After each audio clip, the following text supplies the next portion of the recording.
حضرت حذیفہ بن یمان ایک صحابی تھے، میرے نبی کریم علیہ السلام نا ان سے راز کی باتیں کرتے تھے۔ ہر بندے کا ہاضمہ ٹھیک نہیں ہوتا، سب سے راز کی بات نہیں کرنی چاہیے۔ حضرت حذیفہ بن یمان کہتے ہیں حضور راز کی باتیں بتاتے۔ مدینہ منورہ میں جو منافقین تھے ان کی لسٹ بھی نبی پاک نے حضرت حذیفہ بن یمان کو دی تھی۔ جب کوئی مشکوک آدمی مر جاتا نا تو صحابہ کہتے ہیں ہم دیکھتے اگر حضرت حذیفہ نے جنازہ پڑھا ہے تو ہم بھی جنازہ پڑھ لیتے۔ نبی پاک نے بھی کچھ جنازے نہیں پڑھے، ترمذی میں ہے، فرمایا عثمان سے جو بغض رکھے اس کا جنازہ نہیں پڑھیں گے۔ حضرت حذیفہ بن یمان اگر جنازہ پڑھتے تو لوگ پڑھتے، وہ نہ پڑھتے تو لوگ جنازہ نہ پڑھتے۔ حضرت حذیفہ بن یمان کہتے ہیں جناب عمر فاروق کی خلافت کے آخری ایام تھے، کچھ دنوں کے بعد وہ شہید ہو گئے۔ فرماتے آدھی رات کا وقت تھا، میں گھر میں سویا تھا بڑا بے فکر، اچانک میرے دروازے پہ دستک ہوئی، میں گھبرا کے اٹھا، اتنی رات کو کون آیا؟ کہتے قربان جاؤں، دروازے پہ گیا تو امیر المومنین فاروق اعظم دروازے پہ۔ میں نے کہا عمر کوئی حکم تھا تو مجھے بلا لیتے۔ کہنے لگے میں نا امیر بن کے نہیں آیا، تیرا ویر بن کے آیا ہوں۔ امیر المومنین کی حیثیت سے سرکاری کام سے بلاتا تو وہاں بلاتا، مجھے ایک ذاتی کام پڑ گیا۔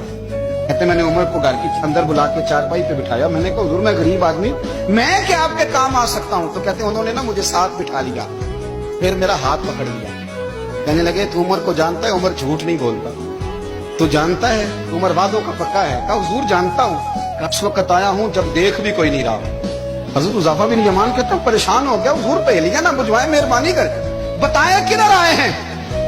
حضرت عمر فاروق فرمانے لگے 62 سال کا ہو گیا ہوں، 63 میں چل رہا ہے، داڑھی سفید ہو گئی ہے، بل پک گیا، اٹھ فریدہ ستیا، داڑھی آ گئی دور، اگا نیڑے آ گئے، پیچھا رہ گئی دور، اب قبر اشر کا معاملہ صاف نظر آنے لگا ہے۔ کہا حضور مجھ سے کیا چاہتے ہیں؟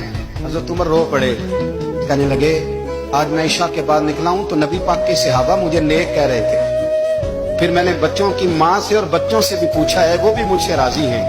اور حذیفہ تیرے ساتھ نبی پاک راز کی باتیں کرتے تھے، سچ بتا کہیں عمر کا نام منافقوں میں شامل تو نہیں؟ سچ بتا ان منافقین میں تو شامل نہیں، کہیں اوپر سے تو نہیں سارا کچھ؟ حضرت حذیفہ بن یمان کہتے ہیں میں باپ کے مرنے پہ اتنا نہیں رویا جتنا عمر کے سوال پہ رویا۔